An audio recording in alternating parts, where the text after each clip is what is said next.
에베소 강좌 제17강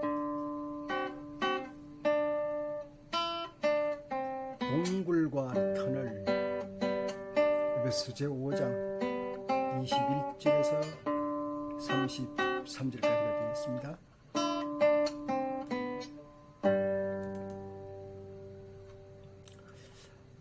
남녀가 둘이 드라이브를 하다가 말이죠, 이제 길을 잃어버렸습니다. 그럴 때 보통 남자들은 지도를 보고 연구하려고 합니다.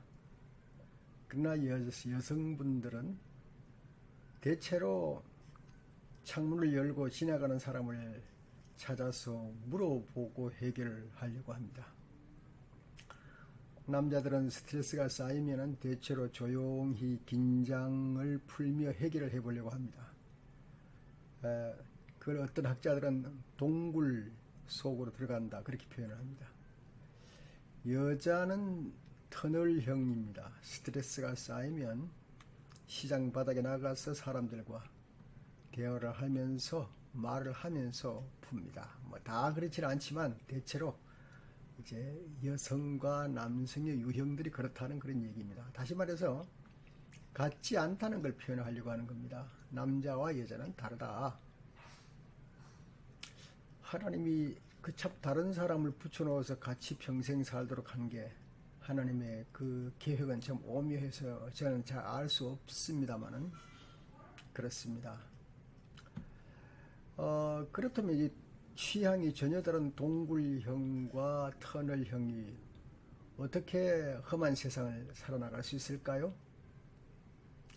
오늘 본문 말씀은 21절에 말씀하기를 그리스도를 두려워하는 마음으로 서로 순종하십시오, 그렇게 말씀을 했습니다.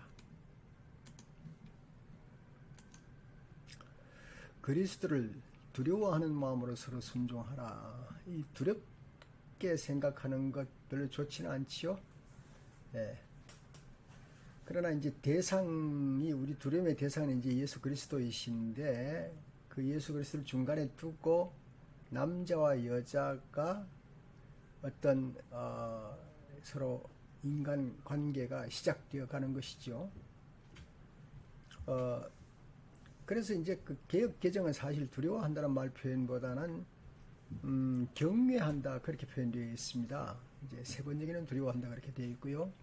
그래서 이 경외할 대상이 예수 그리스도이시고, 그리고 그 예수 그리스도를 경외하면서 두 사람이 사이에 그 예수를 모시고 살아간다, 그런 뜻이 되겠습니다. 그러나 우리가 보통 살아갈 때에 이 중간에 예수님이 계시다는 걸 잊어버리죠. 뭐 다급한 일이 있을 땐 더 잊어버리죠. 뭘 빨리 남편에게나 아내에게 재촉할 일이 있으면 뭐 그 사이에 예수님이 계시다는 걸 어떻게 생각하겠습니까? 잊어버리죠. 그러나 그러지 말고 어떤 사건 속에서, 일상생활 속에서 주님이 항상 계시다는 걸 좀 생각해서 주의하라, 그런 말씀이 되겠죠.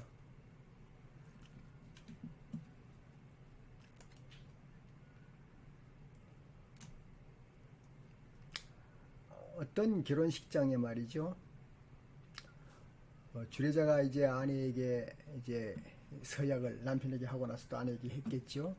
서약을 할 때 남편에게 복종하시겠습니까? 그렇게 물으니까, 아니 내가 왜 복종해야 되느냐고, 좀 살아보고요, 그런 얘기를 했다고 그러죠.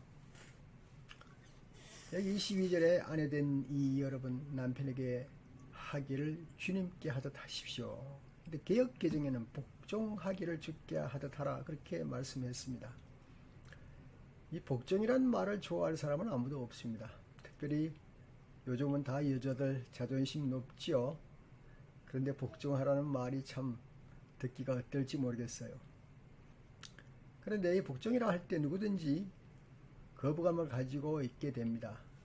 근데 이 복종은 사실 고대로부터 내려온 일이죠. 히포타스라 그래가지고 대체로 이제 시민이 정부에게 또 노예가 주인에게 뭐 그렇게 이제 복종을 요청받는 거죠. 예. 그 다음에 이제 그것이 사회 제도상으로 될 때가 있고, 또 개인일 수가 있고, 또 복종의 동기가 있겠죠. 그런데 그 동기가 강요에 의한 것일 수도 있고, 사실은 복종이란 말을 쓰면서도 자발적인 것이 있을 수도 있습니다. 예. 근데 중요한 점은 이제 기독교에서 사용하는 것은 무엇인가? 자발적인 것이죠. 이것은 내가 자발적으로 다른 사람을 배려한다라는 말도 있습니다. 예. 상대방의 은사와 상대방의 역할을 내가 존중한다, 그런 뜻도 있습니다. 예. 그래서 서로 존중해서 여기 그리스도를 경외함으로 피차 복종한다라는 말씀이 더 정확한 표현이 되겠습니다. 그러므로 이 단어에 너무 민감하여 뭐 너무 양분화할 건 아닙니다. 나는 복종 못한다, 뭐 복종해야 된다, 성경이 말하지 않았느냐, 뭐 그렇게 민감하게 상호 너무 흑백논지로 나눌 것이 아니고, 예수 그리스도를 중간에 모시고, 그리고는 자발적인 서로의 역할을 인정하고 서로 충실하게 서로 보완해가며 살아가는 것이 바로 부부가 아닌가, 그렇게 보여지는 겁니다. 그래서 세 번역은 주님께 하듯 하라, 그렇게 말씀을 했습니다. 예, 23절로 넘어가죠.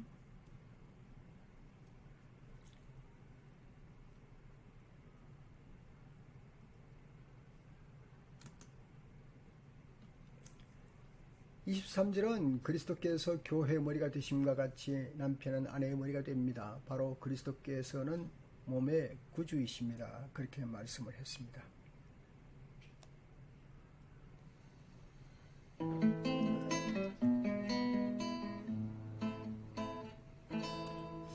이런 생각 해보셨습니까? 아내가 그 자녀를 거느리고 있죠. 그 자녀 위에 아내 위에 남편 위에 그리스도, 이런 그 피라미드형을 생각해 봤습니까? 뭐 이런 원리라면은 가정이 온건하고 평안하겠습니다만은, 그러나 이런 경우에 이제 문제가 제기됩니다. 근데 이제 자녀들이나 아내일 경우에 우리가 엄마의 말을 들어야 되겠지만은 옳지 않다, 또 아내가 남편의 말을 들어야 되겠지만은 틀리니까 어떻게 내가 듣겠냐, 예수 그리스도는 완전하시고 틀리지 않으시니까 우리가 순종하고 따를 수가 있지 않느냐. 이제 이런 상황이 진행됩니다. 이런 걸 이제 우리가 어떻게 합니까? 특별히 이제 틀리든 맞든 떠나서 존경의 대상이 되느냐 하는 그런 문제가 되는 것입니다. 예. 그래서 예수 그리스도는 우리가 거룩한 분이니까 쉽게 존경이 되지만은, 남편일 경우에는 대화해서 적절하게 서로 결정을 하고 행동하는 것이 아니냐, 그렇게 됩니다. 그런데 기이하게 구약에서부터 이제 남편을 향해서 가정의 이제 제사장의 역할을 하라, 그렇게 했는데, 이런 일들을 어떻게 해결할지 좀 보도록 하십시다. 자, 24절 말씀에 이렇게 되어 있죠. 교회가 그리스도께 순종하듯이 아내도 모든 일에 남편에게 순종해야 합니다, 그랬습니다. 이 세상에 있는 모든 남편들은 사실은 이 구절을 좋아하는 거죠. 네. 그래서 이 구절은 아내들이 보아야 되는데 남편들이 보면서 즐겨하고 있고, 이렇게 해야 된다고 성경에 적혀 있지 않느냐, 그렇게까지 말을 합니다. 그럴 때 여성들은 할 말이 있습니다. 이것은 24절은 내가 볼 테니까 당신은 25절을 보세요. 25절로 넘어갑시다. 그렇게 말을 해야 하는 거지요. 그럼 25절은 뭐가 되었습니까? 남편 된 이 여러분, 아내를 사랑하기를 그리스도께서 교회를 사랑하셔서 교회를 위하여 자신을 내주심 같이 하십시오. 이렇게 되어 있습니다. 자, 교회가 그리스도에게 하듯 하라. 또 그리스도께서 교회 하듯 하라. 여러분, 어떤 것이 쉽겠습니까? 성도가 그리스도에게 하는 게 쉽겠습니까? 아니면 예수님께서 성도에게 하는 것이 쉽겠습니까? 사실 성도가 좀 열심히 하면 예수님 앞에 최선을 다할 수 있겠죠. 좀 노력을 하면 될지 모릅니다. 주님이 기뻐하실 만큼, 만족은 못할지 모르지만 기뻐하실 만큼 할 수 있을지 모르겠습니다. 그러나 사실 따지고 본다면, 굳이 따진다면 예수님께서 성도들을 한 것이 엄청나다는 것을 우리가 알 수가 있죠. 예수님이 교회를 위해서 무엇을 하셨습니까? 자신의 생명을 송두리째 바치셨습니다. 즉 죽으셨습니다. 그렇지 않습니까? 그러니까 남편들이 예수님 따라 하려면 죽으셔야 됩니다. 죽는다는 게 그거 쉽습니까? 예. 어떻게 하는 게 죽는 건지 표현해야 하지 않겠습니까? 예. 26절로 넘어갑니다. 그리스도께서 그렇게 하신 것은 교회를 물로 씻고 말씀을 깨끗하게 하셔서 거룩하게 하시려는 것이며 그랬습니다. 그리스도께서 교회를 위해서 희생하신 사건을 우리가 대체로 알기는 하지만 좀 더 확대해 본다면 무엇입니까? 그 희생이 사실은 우리 교회를 거룩하게 하신 것입니다. 이제 방법은 물로 씻는 거지요. 그래서 사실 어쩌면 우리가 세례받는 것이 물에 풍덩 빠졌다가 다시 일어나는 것 같은 것을 좀 상상할 수는 있습니다. 때때로 아버지 학교나 어머니 학교에서 보면은 상대방의 발을 씻어주는 경우가 있죠. 거기에는 사랑의 표현도 있지만 많은 의미가 있겠습니다. 상대방의 피곤도 풀어주고 발도 씻어주는, 상대방을 깨끗하게 만들어주는 그런 일이 있겠습니다. 아무튼 우리가 예수 그리스도 안에서 씻음을 받은 것처럼 서로 상대방을 씻어줘야 하는가 하는 것을 오늘 과제로 삼아보는 것입니다. 그래서 이러한 과정은 이 두 사람이, 어떤 한 사람이 한 사람에게만 아니라 두 사람이 서로 관계를 하면서 두 사람이 일시적이 아니라 계속해서 진행할 수 있는 그런 관계가 되어야 되리라고 믿습니다. 27절 말씀에 들어갑니다. 티나 주름이나 또 그와 같은 것들이 없이 아름다운 모습으로 교회를 자기 앞에 내세우려는 것이며 교회를 거룩하고 흠이 없게 하시려는 것입니다. 그랬습니다. 교회를 흠이 없게 하신다. 어찌 교회가 흠이 없겠습니까? 요즘 교회가 얼마나 복잡한데요. 사건도 많고 인간적인 냄새도 풍기고. 그러나 예수님께서 우리 교회를 이렇게 티나 주름 잡힌 것이 없이 아름다운 모습으로 세상에 내보내신다, 그렇게 말씀하신 것은 사실은 두 가지 의미가 있다고 봅니다. 첫 번째는 흠이 있지만 흠을 덮어주겠다 하는 뜻이 되겠고요. 또 다른 말로는 예수님이 피 흘려서 모두 커버해 주셨으니 너는 흠이 없다, 그렇게도 표현할 수가 있습니다. 자, 남편과 아내가 말이죠, 서로 볼 때에 얼마나 흠이 많이 보입니까? 처음에 이제 결혼 초기나 결혼 전에는 흠이 보이기보다는 매력이 더 돋보이죠. 야, 저 사람하고 살면 평생 행복하겠다, 그런 생각이 들죠.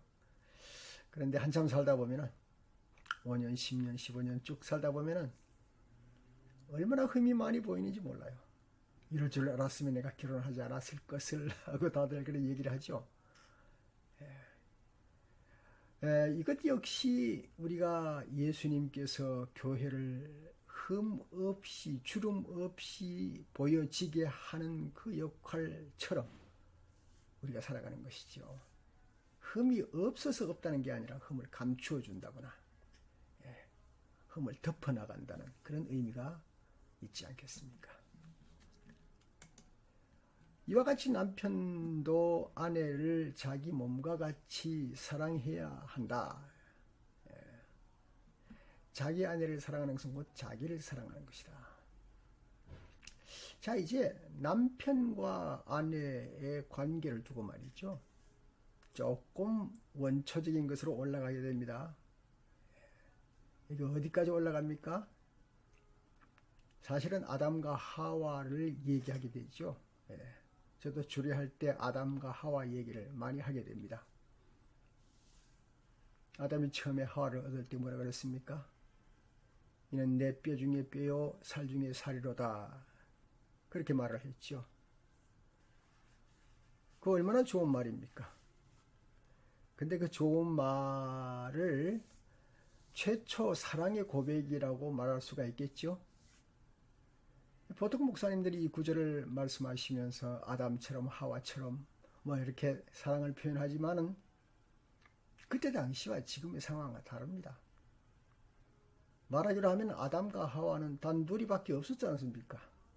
선택의 여지가 없죠. 지금은 내가 이 사람하고 결혼할까, 이 사람하고 결혼할까 선택의 여지가 있지 않습니까? 근데 그때는 아담한테는 하와밖에 없었고 하와는 아담밖에 없었기 때문에 할 수 없습니다. 뭐 고백을 해도 찐하게 해야 되죠. 그렇다면 지금은 선택의 여지가 있으니까 오히려 무엇이 생깁니까? 내가 선택했다. 그러고 내가 주권이 있다. 내가 소유권이 있다라고 이제 착각을 하게 되는 경우죠. 그래서 부부간의 문제를 너희들이 결정했다. 너희들이 선택했다라고 생각하지 말고 쭉 거슬러 올라가야 된다는 것이죠. 거슬러 올라가면 무엇입니까? 여기 내 뼈 중에 뼈요 살 중에 살이로다 하는 아담의 고백이 있어야 가능하다는 것이죠. 사실 우리가 말이죠. 상대라고 보면은 상대하게 됩니다. 상대를 상대로 보지 말고 내 몸으로 생각하라 하는 것이 오늘 말씀입니다. 이와 같이 남편도 아내를 자기 몸과 같이 사랑하라. 이웃을 내 몸과 같이 사랑하라고 예수님께서 일찍이 말씀하셨습니다. 가장 가까운 이웃이 아내와 남편이죠. 결국은 29절에 이렇게 말씀하셨죠. 자기 육신을 미워할 사람은 없습니다. 누구나 자기 육신을 먹여 살리고 돌보기를 그리스도께서 교회를 그렇게 하시듯이 합니다.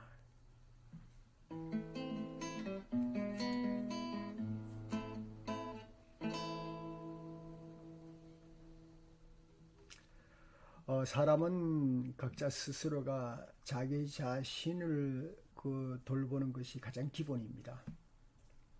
사람이 자기 자신을 컨트롤하지 못하면요, 다른 사람에게 유익을 주기가 힘듭니다. 내가 나를 사랑하는 것이 없으면 진정한 사랑입니다. 진정 내가 나의 어떤 입장이나 내 위신이나 나의 돈이나 나의 자산이나 이런 것들 말고 진정 나를 사랑할 수 있어야 그 마음 가지고 다른 사람을 사랑할 수 있는 것이죠. 또 이런 말이 있죠. 사랑을 배워봐야 사랑할 수 있다. 그런 말도 있죠. 듬뿍 사랑을 받으면 사랑을 할 수 있게 되는 거죠. 하나님의 크신 섭리 가운데 태어난 나, 존귀한 나, 그것을 바로 알고 나를 먹여 살리고 돌보는 것, 오늘 본문 말씀에 있는 것. 그러기 위해서 그리스도께서 교회를 그렇게 하시듯이 한다 그랬는데, 나를 먹여 살리는 것에 대해서 내가 주님 안에서 나의 그 정체성이랄까, 바로 알고 나를 사랑할 수 있을 때에 그럴 때 비로소 그 사랑을 바로 가까운 사람에게 할 수 있는 것입니다. 그래서 오늘 30절에는 이렇게 표현했군요. 우리는 그리스도의 몸이다. 예, 그리스도의 몸의 지체다. 그렇게 말씀을 했습니다. 세상이 창조되었다는 것과요, 그 다음에는 아담의 창조와 부부의 창조, 사실 연관성을 맺은 것 같습니다. 그래서 이게 이제 생태학적인 원리로 들어가는 것 같아요. 남편과 아내의 관계는 단순한 인간 관계가 아니다. 단순한 도덕이나 윤리 관계가 아니다. 단순한 휴머니티가 아니다. 이것을 어디까지나 원초적인 사랑을 찾아 밟아서 거기에서부터 흘러오는 것이다 라고 볼 수가 있겠습니다. 하나님이 만든 이 세상은 참 아름답고 조화롭습니다. 그와 같이 남편과 아내가 아름답고 조화로워야 한다는 얘기죠. 교회와 그리스도는 아름다운 관계입니다. 조화로운 관계입니다. 예수님을 머리로 하고 교회가 예수님의 사랑을 덧입고 그 힘을 얻어서 세상 속에 나아가는 겁니다. 자, 그렇다고 할 때 그런 조화, 이런 것들이 그 숭고한 조화와 사랑이 연결되어 내려올 때 그것은 바로 결혼한 부부에게도 그대로 적용된다. 이렇게 볼 수밖에 없지 않습니까? 세상의 유일한 선택이 결혼이 아니겠습니까? 뭐 출생도 내 마음대로 할 수가 없고 죽음도 내 마음대로 할 수가 없지만은 결혼은 선택하는 것이지 않습니까? 그러나 이 선택이라 할지라도 우리는 창조 때부터 내려오는 하나님과 인간과 이 관계 형성을 잘 알고 우리의 삶을 살아야 하리라, 그렇게 보는 것입니다.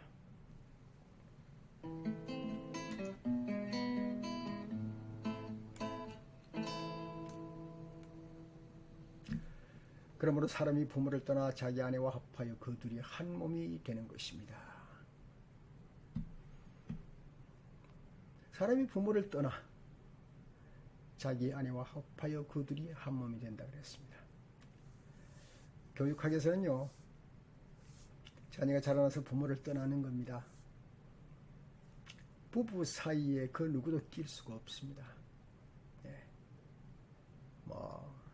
부부 사이에 부모님도 낄 수가 없고 자녀도 낄 수가 없고, 부부 사이가 가장 가까운 것입니다. 그러므로 사실은 이건 어떤 비밀스러운 관계라고 볼 수 있습니다. 우주적인 연합의 비밀이 바로 부부관계 속에 있다, 그렇게 보는 것입니다. 그래서 32절에는 이렇게 표현했죠. 이 비밀이 큽니다. 나는 그리스도와 교회를 두고 이 비밀을 말합니다. 그랬습니다. 만약에 그리스도인들의 모임인 교회가 머리이신 그리스도를 잊고 있다면 어떻겠습니까? 절대 안 되죠. 큰일 나죠. 그래서는 안 되죠. 만약에 교회가 그리스도를 잊고 있다면 교회라는 명칭이 없어져야 합니다. 교회와 같은 공동체가 교회라고 말할 수가 없습니다. 그러나 의미에서 교회와 그리스도와의 사이는 뗄래야 뗄 수 없는 관계라고 볼 수가 있겠습니다. 이것은 하나님이 직접 만드신 것이고 하나님이 이 둘 사이를 보존하고 계신다라고 볼 수가 있겠습니다. 이것은 현실이지만 또 다른 의미에서는 하나님과의 신비한 영적 관계라고 볼 수가 있겠습니다. 자, 동굴과 터널 서로가 다르죠. 비슷해 보이지만 다른 이 둘이 어떻게 험한 세상을 살아갈 수가 있겠습니까? 하나님의 신비한 영적 관계를 깨닫고 그 안에서 내가 선택했으니 내 마음대로가 아니라 라고 하는 우주적 섭리, 신비한 섭리를 믿고 살아야 하지 않겠습니까? 나도 이것을 강의하면서 한 번 더 배웁니다. 33절로 결론을 맺겠습니다. 그러므로 여러분도 각각 자기 아내를 자기 몸같이 사랑하고 아내도 자기 남편을 존중하십시오. 네.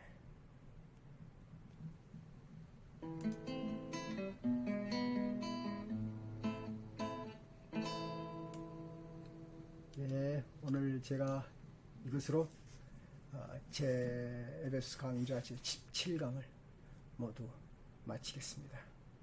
감사합니다.